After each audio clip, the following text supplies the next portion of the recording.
we now go to the special remarks delivered by Malaysia's very own CEO of the Malaysian Qualifications Agency, Professor Dato Muhammad Shatar Sabran. The floor is yours, sir. Bismillahirrahmanirrahim. Assalamualaikum warahmatullahi wabarakatuh, and very good afternoon. Thank you, Mr. Peter. Thank you very much for Mandy, such a wonderful and great speech. Really learned a lot. I know we have met several times, but I think now you are talking on behalf of a different platform. But it's a really good topic. I think we can share at least somehow whatever you have said in your presentation, match some of the items that I'm going to share after this. But thank you also from Elizabeth for giving me the opportunities to share some of my ideas on behalf of MQA Malaysia. And our good friend Dato Parmit Singh, I have seen there, and Dr. Wira, Dr. Raha from Unitan, and all the presenters, panels, and participants and audience from all over the world. Okay, today I was being given the chance to share the thought from MQA under the title Applied HEIs Malaysia Exchange, the new kid on the block. But for the purpose of my presentation today, I'm going to focus on the two things: employability and education sustainability, the Malaysian perspective. And of course, I will not focusing much on the economic perspective, because I think these two agendas are the one that's most significant for us to think about it. And whatever being said by Miss Mandy just now somehow is relevant for us to discuss and to think about it. Okay, prior to my point and my argument about this topic, about this employability and education sustainability, allow me to share a little bit briefly about MQA. I mean, maybe some of you might know I just joined MQA for the last 4 months. Before that, when I met Mandy somewhere, sometime in Taiwan and Korea, I was together with UPSI, University Pendidikan Sultan Idris, until last February, when I was being requested by the Minister of Higher Education to lead MQA. So MQA is the sole body in Malaysia to ensure the quality of higher education, both private and public universities, so that our quality somehow is at par with other institutions in the world. So our agenda not only to be recognized locally, but also we need to go beyond Malaysia at the international, global level. So that is my challenge for the next 3 years. And I hope with the help of everybody, especially using this platform, I'm sure we can reach to that destination.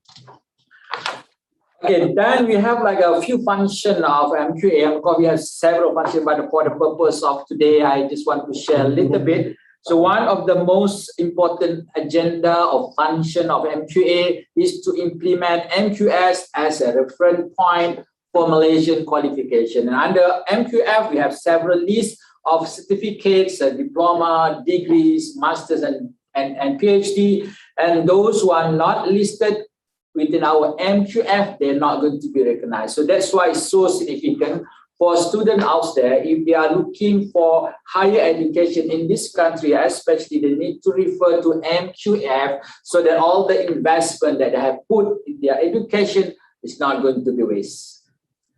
And we also to accredit courses that fulfill the set criteria and standards. So all the universities, higher education institutions, which are going to offer any new courses, they have to go through MQA to ensure the courses or the program that they're going to offer to the public will reach certain quality, and the most important thing, that will be accepted, especially by the government department whenever they are looking for a job later on.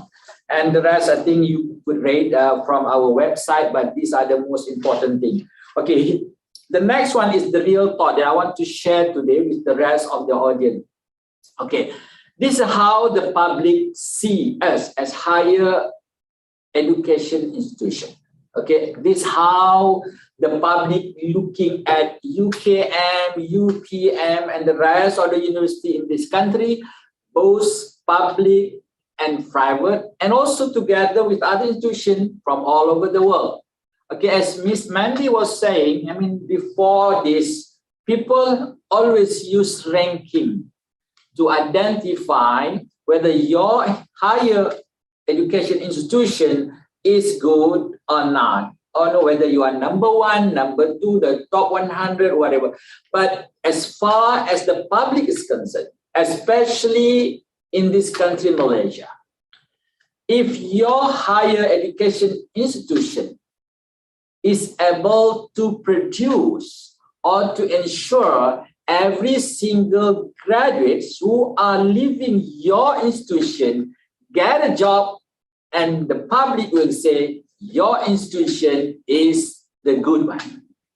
It doesn't matter if you are the top 1% of ranking in the world, but most of your graduates are not able to get a job, and the public not even bother to see that ranking anymore. I think that's why I'm really, really happy and pleased to hear when Mandy was saying, ready get the job ready is one of the criteria that to be included in the future ranking.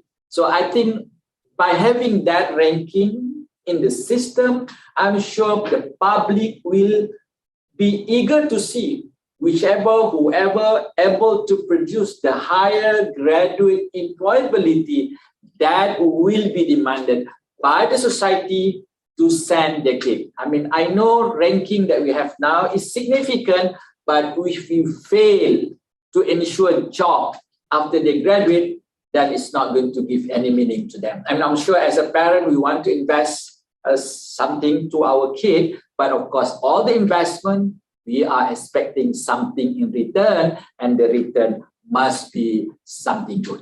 So therefore, it's very important for us to think about it. From now on, higher education institution is no longer to be measured based on the quality of the academic performance only, but at the same time, I think it's high time for us to see in terms of graduate employability.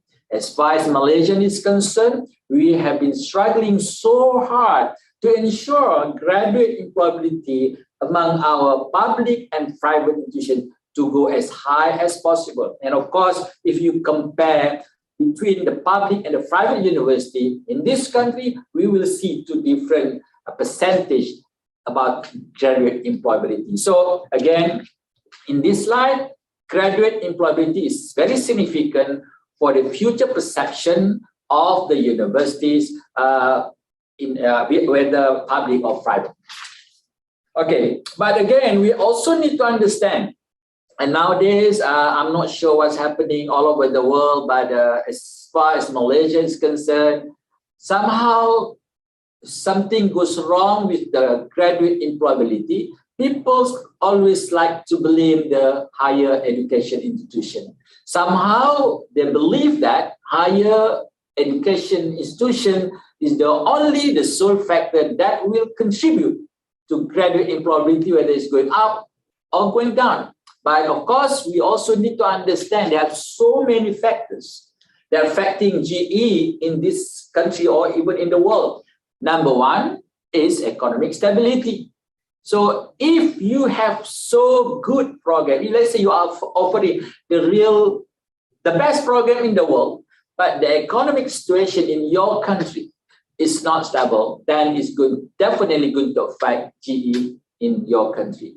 And of course, that's not including the political stability. I just purposely not to include them, but somehow politics is also playing a significant role to ensure graduate employability to go up or to go down. Plus demand and supply of the programs, of the courses that we are offering. That's why I think in the later slide, we're going to discuss about this, and resources and facilities. But of course, between this demand and supply and resources, facilities and manpower, somehow is going to be within control among the IPT, among the public and private university. But somehow the economic stability is something like beyond our control, but is definitely going to affect our graduate employability.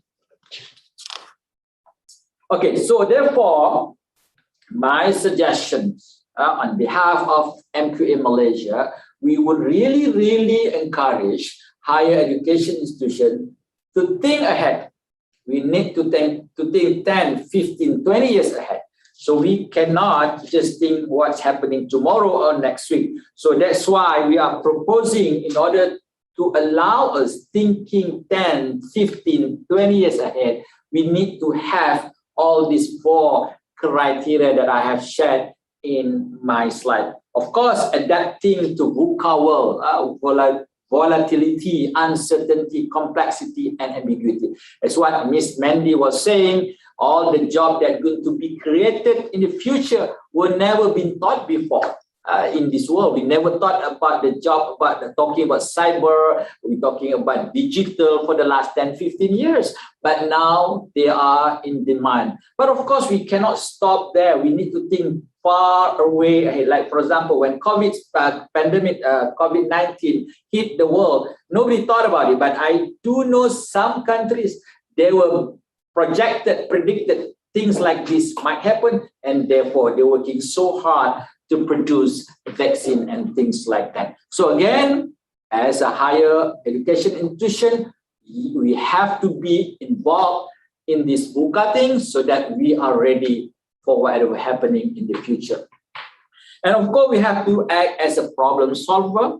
So we need to be proactive instead of reactive. For example, nowadays when pandemic COVID-19 is happening every day, cases is going to go up and so on. Like today, the cases in this country are reaching about 20,000. So as a public university or private university or higher educations, what are we offering to the public when we are dealing with this issue? So most of us are taking like quiet, wait and see. But the public, they are expecting us something, come up with something so that they can feel comfortable to see or to face the uncertainty in this country and also in the world. And of course, be a leader, not followers. So I think at this particular point, congratulations again to Mandy for coming up with this new scheme, new system of ranking. So normally, sorry for me to say, people in this region, especially, we always refer to the West in almost everything. Why don't, from now on, we expect people looking at us? Look to the West. To the East, no longer to the West. So if we want to be a leader, we have to come up with something so that all the people in this world looking at us. So when Mandy came up with this new ranking about job ready rating, I'm sure people from all over the world, when they want to see the quality of the university of higher education in the future, they will come to the East instead we come to the West. So if you want to be leaders, we have to be ready for this. We have to be like having all this VUCA, and I'm sure we can do that. And of course, predict future problem in order to be referred. So those are the things. So we don't wait until the problem comes. Then we need to make a prediction, 10, 15, and 20 years and so on. And the last few slides I'm going to share with you the new era of MQA. And of course, MQA has been here for so many years, since 2007 that we have been established. But now it's 2020, 21. And of course, I think under my leadership and my team, we try to bring the new era of MQA. So though the thing that we are going to share today under the new era of MQA, so we are going to act as facilitator. We are not the police, we're not the enforcer, we are the facilitator. So we're going to do a lot of engagement instead of enforcement. So of course, COVID is the one that having a problem that somehow hinder from making this engagement. So our intention, our plan is to have a physical engagement. We're going to visit all the higher education institutions in this country to understand more about them, and therefore we're going to change our role. Instead of enforcing certain rule, we would like to be the facilitator and we would like to engage them more. And also we provide, as what Prof. Elizabeth was saying at the beginning, we are now providing a more flexible education approach, and we have so many products that we have now, but the one that are so popular at this particular time is about APEL, accreditation prior experiential learning. We have 3 types of APEL, A, C, and Q at this particular time. And of course, we are in the pipeline is micro-credential. We do have that one, but we're coming up with a standard guideline for micro-credential to be implemented in this country in a very soon. So as far as APEL is concerned, we have three. Briefly, APEL A, we are using the previous experiential learning that they have gone through in order to be used for admission purposes. I know a lot of people in this country and in the world that they did not receive a proper education, but they have a tremendous working experience, both formal and informal, and those can be used, can be counted, can be measured so that they can be used as the entry point to any program in the university, both private and public university. APEL C is for credit transfer. So all the experience that I have before for the last 10, 15, 20 years, whatever that one is, I can change into credit hours, max up to the maximum 30% of the program that be offered by higher education. And the latest product in terms of APEL was APEL Q, where we award straight away a certificate, diploma, a degree, master, PhD, depending on the time spent in the working experience. If you are having about 10 years experience of working related field, you might be given a diploma, 15 years a degree, 20 years masters, and 25 years for doctorate program. So of course, before you being awarded that one, you need to go to certain assessment like a portfolio, challenge test, and of course, you need to come up with a milestone project, things like that. So we are hoping having this APEL A, C, and Q, somehow we are able to enhance the society to further the education under the lifelong learning. So with that, Mr. Peter, thank you very much. I'm ready for any Q&A, if any.